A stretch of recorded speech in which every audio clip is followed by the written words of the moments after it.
It's time for you to pull up a beverage, get settled, because right now it's toxic job story time. Hello, my friends, and if you're new here, welcome. My name is Jennifer Brick, and I am your new career bestie. What are you in for in this video? Well, y'all sent me some toxic job stories. So what I'm going to do is I have 3 that I'm going to share with you, and I'm going to share my reaction, my insights, and my commentary on the situation. And real quick before we get in, first of all, I'm going to drop in chapters so that if you want to navigate directly to the stories right now, I won't judge you. You can go ahead and click on those. And also just a clear reminder that all of the things that I share in this video are my opinion based on limited information that has been sent.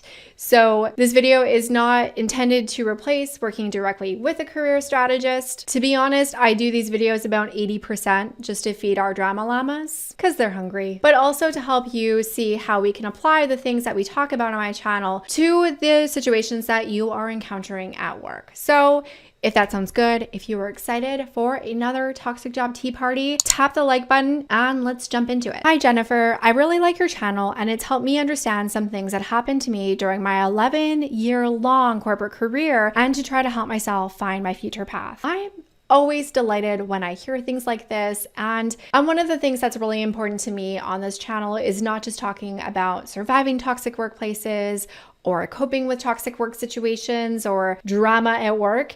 It really is about career success. And you have to navigate those things in order to build a successful career. But really, I want you guys to take control. So I'm so glad that I am helping you figure a few things out along the way. My first job was in an IT company as a developer, and I was hired as a second person in the team with 3 others following. But shortly after my boss went on maternity leave, her replacement came in and in short months took the role completely, forcing my boss to leave the team due to a downgrade. Okay, that's like so dodgy. And I don't know if you're based in the US, but in the US, there is like no job protections for people who take parental leave, which is just absolutely gross. Who tries to overthrow a parent when they have just had a new child and are supposed to be like having the best days of their lives? Well, not the best days. If you have had a newborn ever in your possession or in your vicinity, you know that they don't like to sleep at night. But anyways, I digress. From the start, it was obvious my new boss was a heavy micromanager, but also a person that wasn't trained or ever worked in this particular area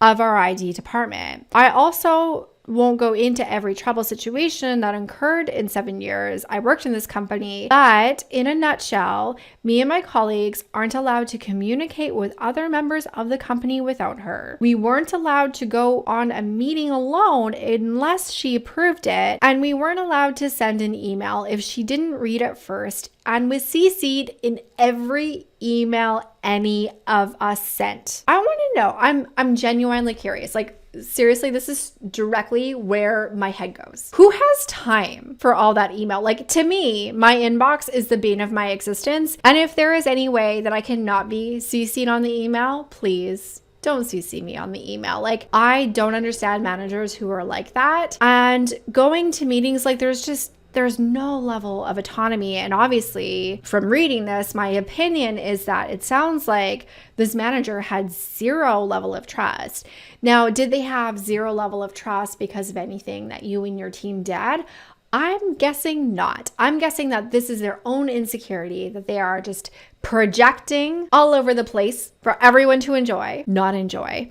But that's so horrible. And to completely silo your team, like to have silos in an organization, that was something in corporate that I was always trying to break down, especially as I climbed the career ladder. It was really more about how can we collaborate more with other teams? How can we streamline communications? How can we make sure that everyone is on the same page?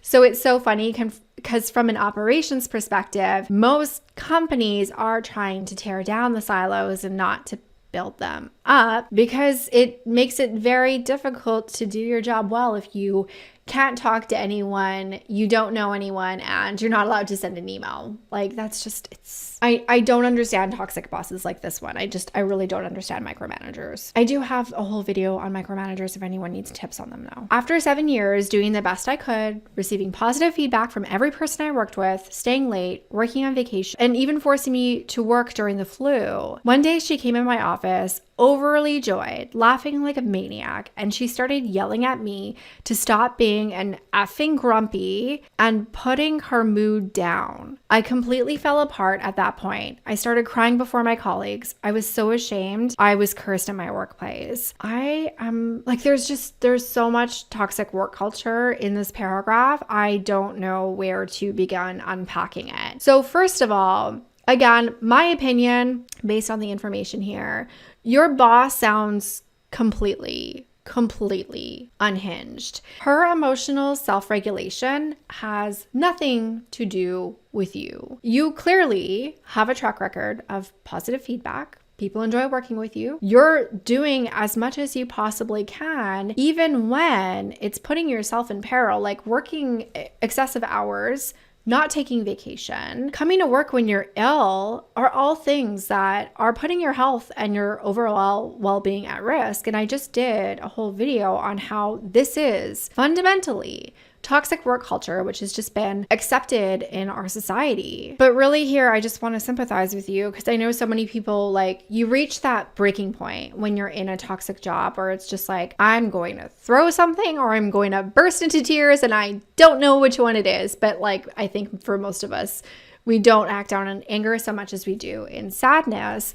So I totally, like, my heart goes out for you that you got to that point. And I'm so sorry that it did get to that point for you. And there is so many emotions that we feel with embarrassment, with shame, with disappointment, you know, like, because ultimately how this person is acting is, you know, even when your team knows that they're just, I don't want to say crazy person, but when this person is clearly unhinged and unable to control themselves, it does feel like other people are that it's going to impact their perception of you. And that's, I think, a hard thing to face. But also, it is something that does impact our perception of ourselves, whether or not we want to admit it. To be honest, I was grumpy. At this point, I was in the middle of complete burnout that I was still not aware of. I wasn't sleeping at night. I was working at least 12 hours a day. Every day, I was crying a lot and unable to do any activity in my personal life. And this is something that I know a lot of people, even outside of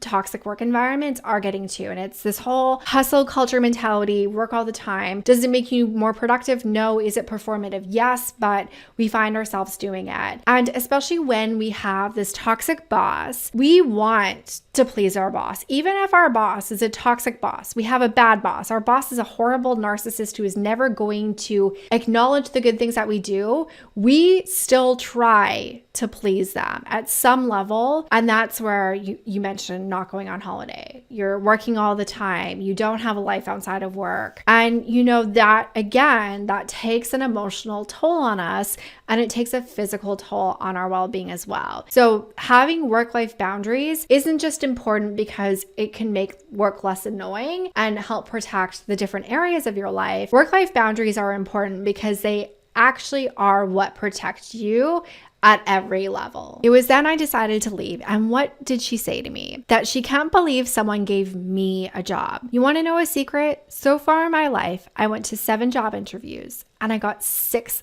offers. In my new company, I was offered a promotion within a year. I'm glad I'm not a loser she had me believing for all of those years. In a period of 4 months after I left, all other members of my team but one left too. And our vendor decided to leave too because they couldn't find anyone willing to work for her. You know, and I feel like you get so much clarity when you actually leave the toxic job in terms of how bad it was and how much impact it had and just how obvious that toxic person's behavior at work really was visible and how it was hurting the business. Companies need to focus on leadership training to not just dismantle toxic work environments that have been created and toxic teams, but also to make sure that they're never created in the first place. And this isn't because of employee experience. It's not because it's the right thing to do from a moral perspective. It's the right thing for them to do for their bottom line. Anyways, I'm so glad that you got out, that your team has got out as well. And I just want to say that is quite the track record with 6 job offers out of 7. That is phenomenal. Like, absolute kudos to you. Unfortunately, I'm still recovering and it takes a little longer to trigger me into a puddle of tears. Hopefully with time, things will be better and I'll be able to find a job I love with great people. Now, definitely distance is going to be something that is very helpful. You know, time heals, all of that stuff. However, there are things that you can do in order to help you recover. So if you haven't already, I do have my toxic job recovery workshop that is going to be running. Highly suggest that you check that out if you haven't already. And of course, there's a lot of videos here on my channel as well. So thank you for sharing your story. Just a quick note before I jump into the next story. Some of the stories that I'm sharing and some of the ones that you've written that I haven't recorded yet are quite long, and I may have to edit out sections of them just because some of you have told me that you would like these videos to be 30 minutes or less. So I'm going to do my best to keep it around the 30-minute mark. I do like to share more than one story in a video. So if you see text on the screen that I don't read, that is the reason why. Jennifer, thank you so much for this YouTube channel. You would not believe how helpful it is. I've been through a half dozen pep talks and none have helped so much as yours. Not because your message of luck and planning is any better, because you actually take the time to honor reality. Yes, we don't do toxic positivity here, and I do believe in the power of a pep talk. They do have their time and place, but ultimately, I think what helps us most in our career, in our life, in our toxic job recovery process, all of that stuff is facing the hard truths. I escaped a horrible job 35 years ago. The boss was beyond toxic, beyond biased, beyond words. My new job, I was so thankful that I said I would never leave. I never quit. I plan to work out my thank you by serving the company for as long as I could imagine. I've been through every kind of bad boss on your list. I've endured them all. There was always a reminder I escaped much worse. My ability to endure got me recognized as able to handle any customer, even the bad ones. This strength is not an asset, and although I am known for it, I refuse to make it even a part of my UAQ. Now, this is one thing that I feel like when you're not in a toxic work situation, because I know that you've just got out and that's why you sent me this story. I think that a lot of strength comes from adversity. And when we are faced with a toxic work environment, dealing with a toxic boss, dealing with toxic coworkers, and navigating all of these obstacles at work, they do develop skills. And when you are very good at a skill, it really does become a UAQ candidate. And if you don't know what a UAQ is, you need to go download my starter kit and figure out what yours is. However, I am also a big advocate that for it to be your UAQ and something that you really focus on in terms of helping you land jobs, helping you advance in your job, helping you be happy at work, is it does have to be something that you enjoy. That said, what you might find is with distance and with toxic job recovery, you might find that you're more willing and more excited to use that skill in, dealing with customers and things like that, because you're not dealing with them with everyone that you deal with at work. Let's go back one boss. He and I never got along. He was my supervisor for years, and I dreaded when the manager was gone. Guess who was the scapegoat? I never did learn everything as to why he had a problem with me, but he did. He hated that I was getting my bachelor's degree through work, yet he used it for his PhD. I was taking advantage of the system. He wasn't. He questioned every class. He demanded unreasonable justification beyond what the company required. But I did it all. It was just another bad boss until the manager moved up. My supervisor moved up to manager, and he moved someone else up to supervisor. They would double up on me in meetings, questioning and demanding from two sides, refusing to accept any explanation. One of my peers caught on, started adding blame to me for all of his mistakes, even when I wasn't around to do it, wasn't involved, couldn't have been involved. My manager and supervisor ate it like candy. I got yelled at meetings. I gave up defending myself. They wouldn't let me get a word in edgewise. So there's a few things that I want to hit on here. So first of all, when you said you didn't know why he had a problem with you. Here's the thing about when you have a boss or a leader or just a coworker that has an issue with you. The thing is, there's not always a reason why, or even if there is a reason, it's not always a logical reason. And knowing the reason doesn't mean that you're going to be able to fix it. Sometimes people just don't like you. Just like how sometimes I'm sure you've met someone and you're just like, you know what? there's something about them. I don't like them. I don't know about you. Like, let me know in the comments if that's happened to you or not. It's happened to me before where I'm just like, there's something here that we don't jive. However, as a manager, I believe that it was their job to be a leader, which means that they could distinguish their personal feelings from the professional world. You should not have been scapegoated. You should not have been shamed for taking advantage of resources that the company offers you. And when they have something like an education reimbursement, that's literally compensation. You should be using that if they give that. And you're leaving money on the table if you aren't using that. So anyone who's watching right now, if you have education reimbursements, training reimbursements, anything like that, make sure that you utilize them to the maximum extent because that is part of your compensation plan. Now, what I really want to dig into from this paragraph is the dynamic of the pile-on. So just like you see on the schoolyard with little tiny kids and there's a bully, people get onto the bully side because they don't want to be bullied. And also, it's obviously in your circumstance permitting them to make mistakes, to be lazy, to like slack off and do all of these things and then not have any accountability. Because even if like you were like out of office, out of country when it happened, it's still, they're going to like turn it to be your fault because they're not rational human beings from what I can see. Again, my opinion. But to target someone, to team up on them, and to yell at them is not just unprofessional. It's just being a bad human being in my box. That's my take on it. And I'm sorry that you endured this, and I'm sorry that you endured this for so long. I set myself up for being open for offers back then, pre-pandemic, pre-current situation. I did some interviews. I started looking online and on YouTube, but I kept getting more and more depressed because the situation was growing worse. I did some work for a customer that my manager wanted to squeeze some more money out of. He didn't want to deliver what they asked for. He wanted to deliver something that looked close, but not functional, but functioned nothing like what we needed it to. Then demanded more money to fix it. I screwed up the plan because he never let me in on it. I delivered what the customer wanted. He demanded I tell the customer that it had horrible problems and wasn't safe. Then I can deliver the lesser thing and he can demand more money for what I had already built. That is just so dodgy, unethical, lacking in integrity. And I've heard these stories before, and it's essentially like, let's just call this what it is. In my opinion, this is price gouging, and you're trying to take advantage and exploit a customer. Now, I know that people will rationalize this to make it okay in their own head, moral justification, cognitive dissonance, all of those things. It doesn't make the behavior okay. So even though you got in trouble, at some level, and I'm sure you as well, are glad that you didn't know about their diabolical plan and that you did the right thing for the customer. And I really think that this is something for companies going forward. I think a lot of companies don't just not care about their employees. I think a lot of companies truly don't care about their customers. I come from customer experience and customer success, so I'm pretty biased when I say this because unless they're customer obsessed to me, they just don't care. Like to me in my head, it's very binary. But I do think that people more and more, and especially I feel like the last year and a half has really shifted this. I do think that people care about working for companies who care about them and who treat them well. And we're seeing this in terms of who people choose to work with. But I also think that this is going to show up in corporate relationships in the B2B world. It got my company's contract canceled. New top management stepped in. My manager was gone. My supervisor was promoted to manager. He told the incoming management not to hire me. He backed it up with lots of statements from the outgoing manager. The two of them were in agreement. Keep all the employees, but fire him. It didn't happen that way. Someone higher still knew me and wanted me to stay. My new manager put me on a PEP. I did everything. Someone else took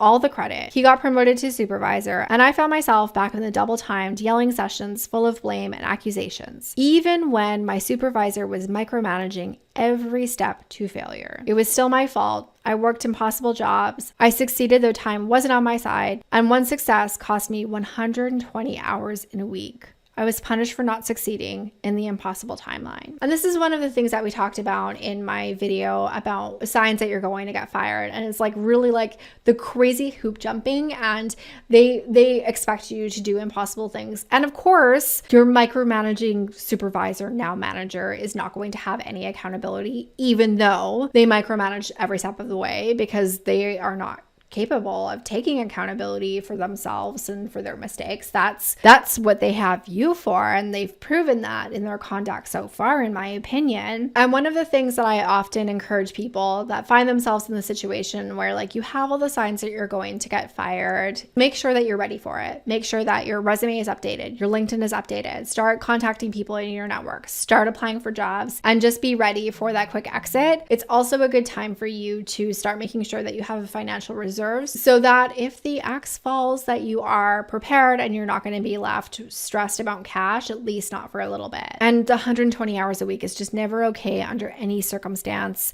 and just so much no there. I even overheard my manager tell another manager how he should discount everything I do or say as useless. After a good presentation, when I demonstrated a unique talent that no one else had in the region, don't get excited, ignore everything he says and does, it's useless. Again, like this is just bad management, it's bad leadership. They're paying you money, but then not getting full value from the money that they're paying you. I know for a lot of people that I've worked with, and a lot of people that I've spoken with, being under leveraged and being undervalued like this is incredibly toxic.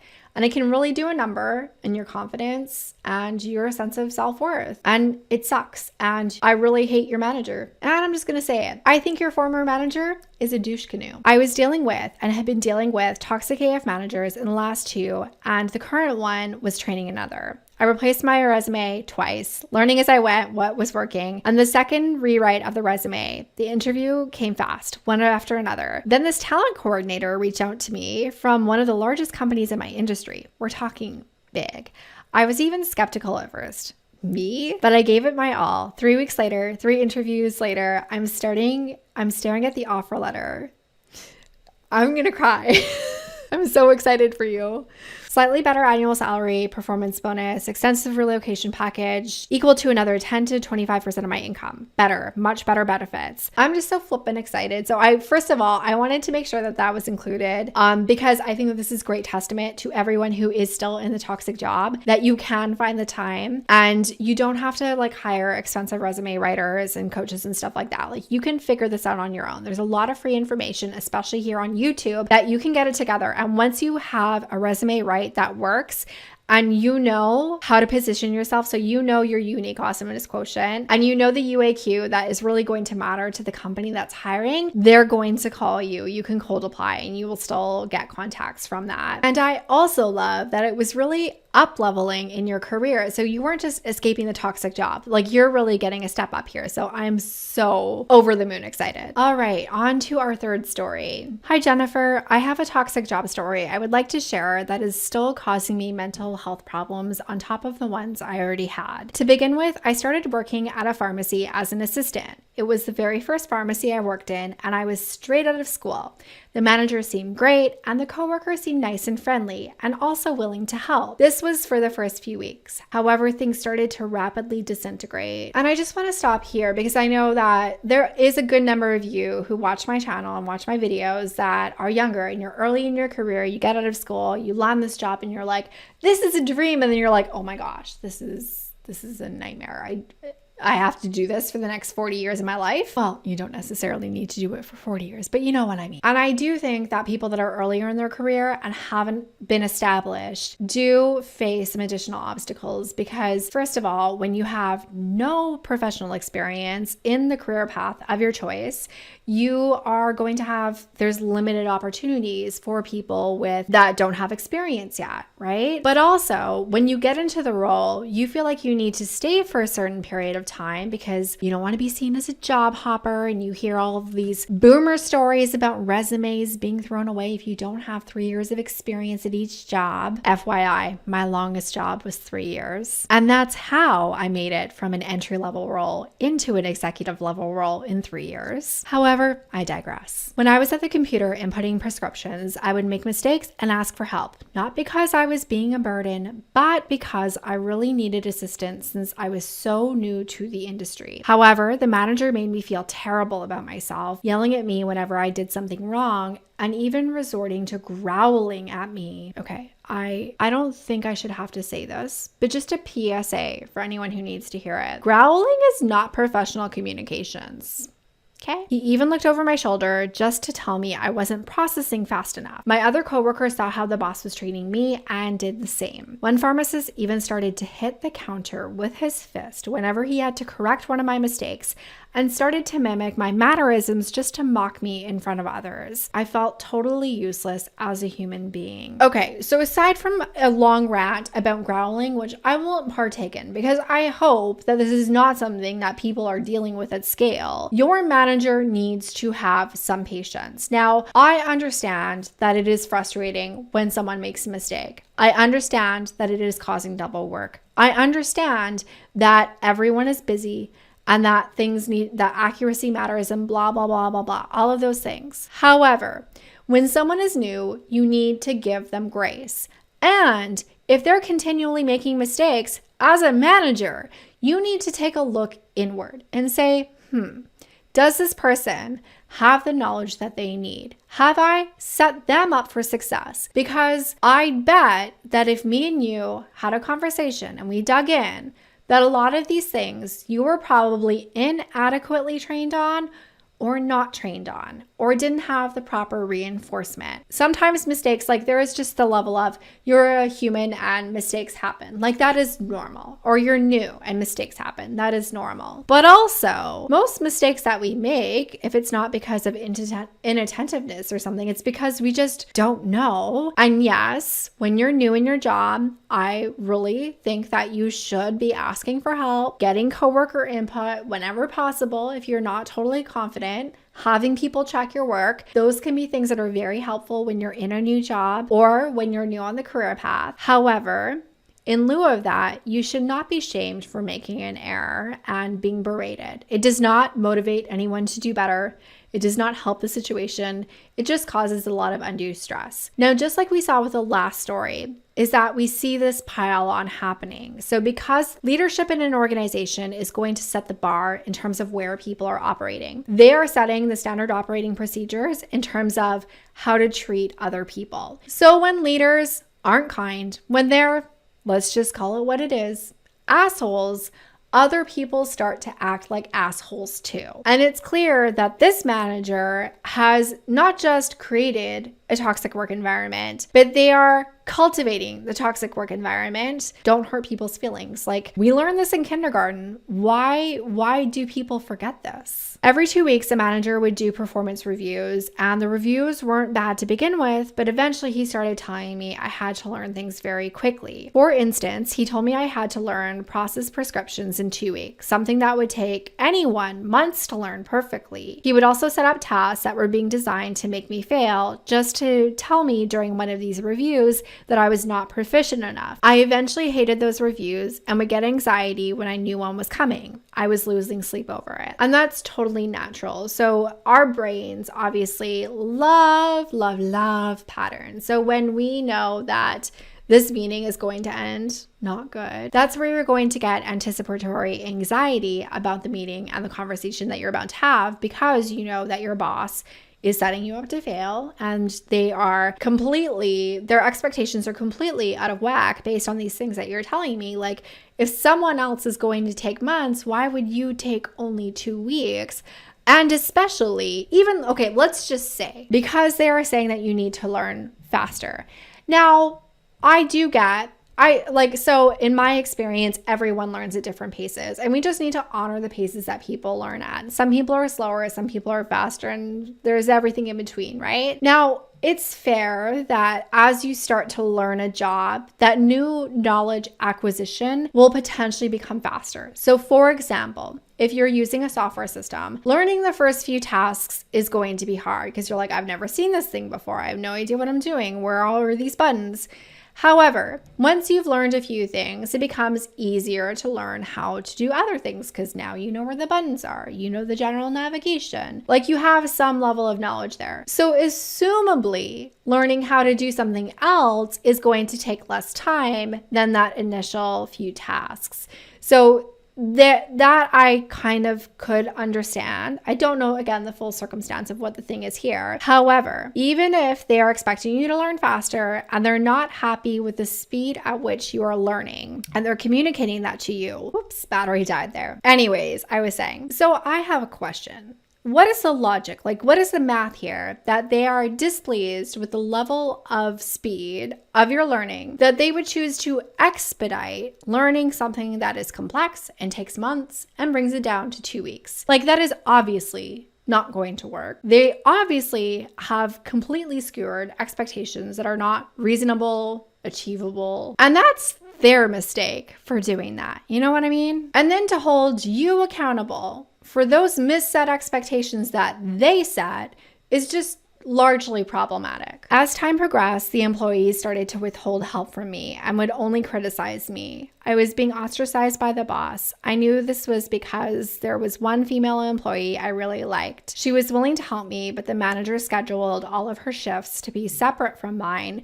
so she would never be there to guide me. The other female employees started to get impatient with me because I needed so much help, and even put my education down just so she could say her schooling was better. She went so far as to tell the relief pharmacist how naive I was about the job. She said, "This is how it is, and the students just don't realize it." I was the student, of course, her way of putting me down, I guess. So why would students know how it was in the real world when they haven't worked in the real world before? I would love for someone to tell me that. Now we can get into a philosophical conversation surrounding post-secondary actually setting students up for success. I have many thoughts on that, but we can save that for another time. Not really, it's a rabbit hole, not for this video. So again, I don't want to speak for other employees. Again, I don't know them. I don't know their experience, but it sounds like this was a toxic environment, and I'm sure that some of this was a coping mechanism for them. And also remember that people that are feeling hurt, insecure, lacking in confidence, one way that people will derive that is by saying harmful things to other people, preventing other people from succeeding. And honestly, you guys, like, you don't see a lot of the comments. I got a lot of really mean comments here on YouTube, and honestly, I don't care about them. I don't know these people. They can't really impact my life. But it makes me really sad for them, because you have to be in such a sad place to lash out at another person like that. You know what I mean? So like, I want to not like them, but really I feel bad for them because they're in this workplace with this like very dysfunctional manager, and they're being pitted against their coworkers. Like, yeah, coworkers aren't your friends, but like, life is a lot better when you get along with them, and you know, it feels good to help people in general. So that's just really horrible. Now, this employee who was getting really impatient and putting your education down, that to me, in my opinion, reads as she doesn't have any confidence for herself. So she's looking at those external factors and grasping what she can. And the way that she feels better about herself is by doing what we just discussed, pushing people down. It does not work. It is not sustainable. And again, like, I don't want to like her, but I also feel really bad for her because, again, how miserable is your life that that's who you are? You know, like, that can't feel good at the end of the night. Eventually, the manager started telling me that what I was doing was not that hard, and he would phone the pharmacy when he was away just to tell the other pharmacist to count the tablets and the capsules in front of me, as I was not doing a good job. Then he fired me, telling me I was not proficient enough in that disgusting, quiet, cool tone of his. I walked away from the job feeling awful. To this day, I still get angry over what happened. You can really see it on my face. How callous and how cold. Like, as a manager, again, manager's perspective, one of the worst things to have to do as a manager, whether it's for cause or without cause, is terminate someone's employment. Like, there's no joy in that. You're taking away someone's job. You're taking away someone's livelihood. So to hear a manager who not only lacked that, but was so cold about it, is just really, that person should not be in any level of leadership, especially when it was clearly them who didn't set you up for success. Now, this is a controversial opinion, but my opinion, as a manager, if one of my team members did not succeed, it was my fault. I blamed myself whenever that happened. And while sometimes it is just a bad fit, or the person, they get into the role, they're not great at the role, or their skills would be better served in another role or in another organization, that's really hard to face. However, as a manager, you still try to do everything.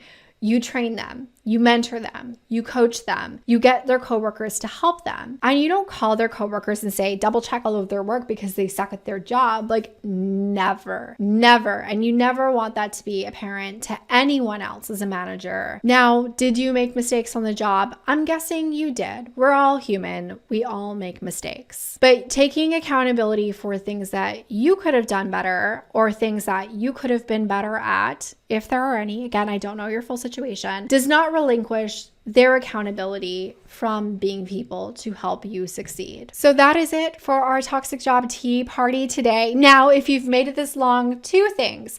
First of all, take an Instagram of you watching and tag me in it. I'm going to share it on my own Instagram. I just want to know who you are and that you hung out with me so that we can have a little drinky drink together virtually here. I always love to know who I'm having a virtual drink with. Also a reminder, if you would like to submit your toxic job story, you can send it to toxicjobstory@gmail.com with toxic job story in the subject. Of course, if you like this video, if it entertained you, if you related to it, drop a comment, hit the like button. Those things all tell YouTube that this is a video that other people need to see, and that really helps my channel, and I appreciate it so much. And if this wasn't enough for you, go ahead and click right here and watch another episode of the Toxic Job Tea Party. And if you haven't already, consider subscribing before you go, because who doesn't need a career bestie? As always, my friends, thank you so much for watching. I will see you in the next video.